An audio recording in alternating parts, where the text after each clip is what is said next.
My name's Louise Perry-Etter, and I'm a cancer survivor, but I like to say I'm a cancer thriver.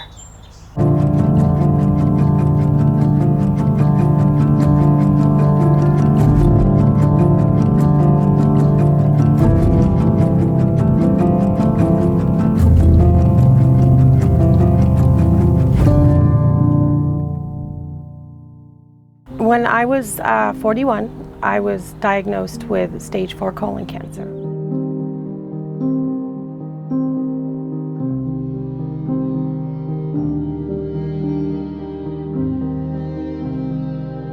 And it had spread to my liver, and I had no idea. In the United States, unfortunately, colorectal cancer is one of the most common cancers we see. There's over 300 cases per day diagnosed in the United States. There's over 130 to 140 cases that die, unfortunately, every single day in the United States. That's a lot of people. In hindsight, the symptoms were there, but I was going through a lot in my life. I was going through a divorce, going back to school, and I did all of that in about a year. But it was during that year that the symptoms really were there, but I just put it to stress.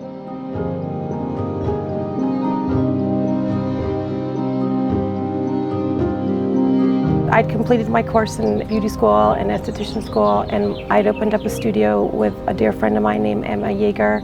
When I was diagnosed, I hadn't even unpacked from Hawaii yet.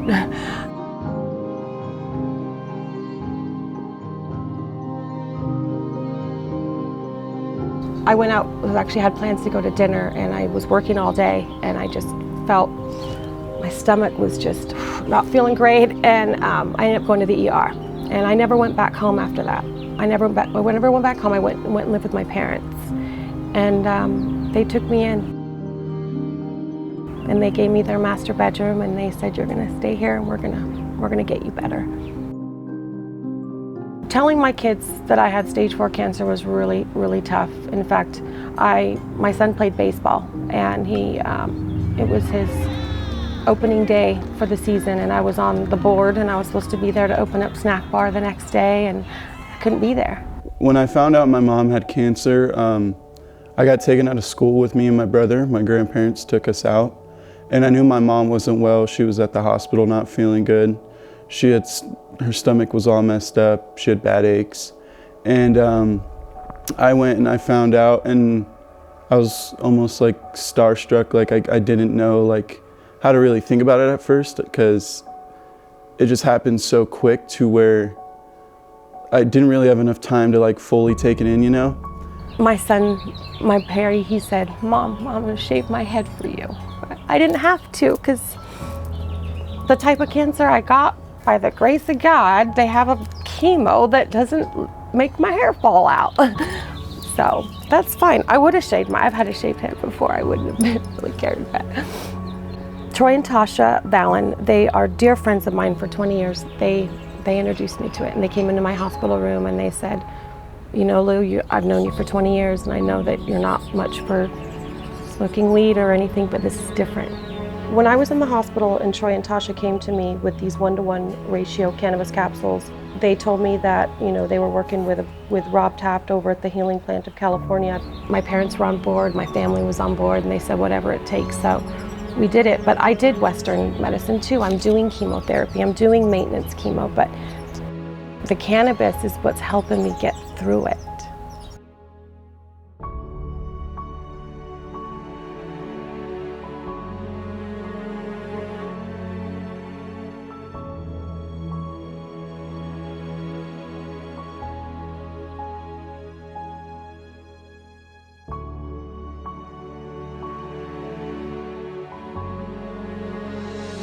It wasn't going to be about smoking the weed. It was going to be about infusing my body with the CBD and the THC and doing a 1-to-1 ratio in a pill form. And I thought, that's fine. Like, I was able to do that. You know, I could do that in the hospital. I could do that at home. They started me off with like a 3 milligram, and then they kind of bumped me up to a 5 milligram, and then to a 7, and then to a 10, then to a 13, and 2.5 years later, I'm on 15. And I do, you know, I take them daily. They're part of my vitamin. Appetite was always a huge thing, right? I'm currently infusing on my 51st round of chemo, and my weight has been maintained, and it would never been that way if I hadn't have infused my body with the THC. Cannabinoids are certainly very interesting molecules, and there's a lot of research. There's hundreds of papers being published looking at their chemical properties against cancer cells. Turning that into effective treatments is a long road, and certainly it's not going to be the one cure for cancer, because nothing is. This is how you're able to gauge what level of activity is going on in your body. Stephanie LaRue says she has evidence cannabis has worked, which is backed up by her doctor. The cannabis works. No chemo, I only did cannabis, and the tumors are gone, and the scans I have is evidence and proof of that. Kind of like, what more do you need? My doctors have never, they know everything, they know what I do. They don't question it. They just give me a high five and they say, keep doing what you're doing. So I am, and there's been no evidence or there's been no proof that it is affecting chemotherapy. I can't say that cannabis is allowing me to be evidence-free right now. I don't know. I don't know if it's the chemo or the cannabis, but the cannabis I know for sure has kept my spirits up. It's kept my my whole body, mind-body-spirit connection has come together through cannabis. I'm a different person. I'm a completely different person than I was. I don't worry about what people think about me with cannabis anymore. My kids know about it, and I think that it's something that shouldn't be shined upon at all. I think it's a great tool in all areas. When I was young, I thought it wasn't a good thing and I thought it was a bad drug.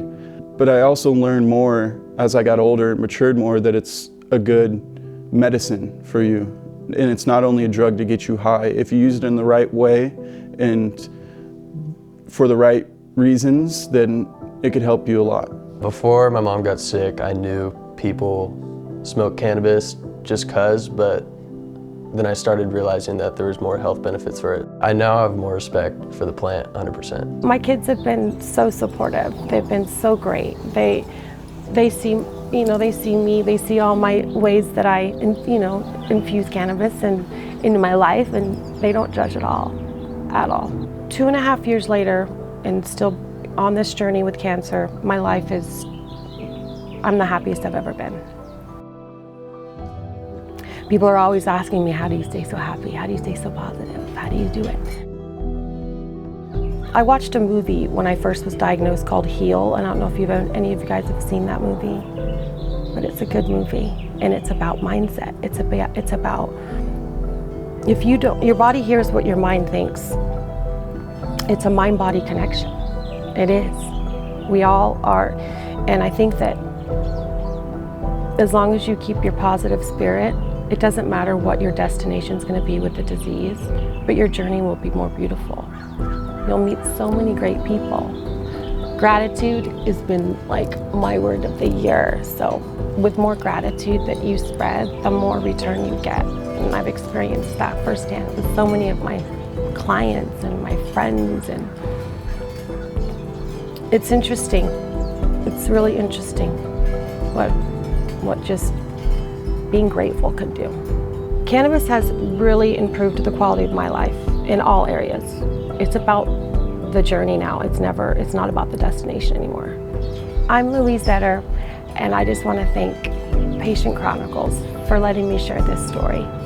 I was so inspired by watching the previous, and it's been amazing meeting everybody. So thank you.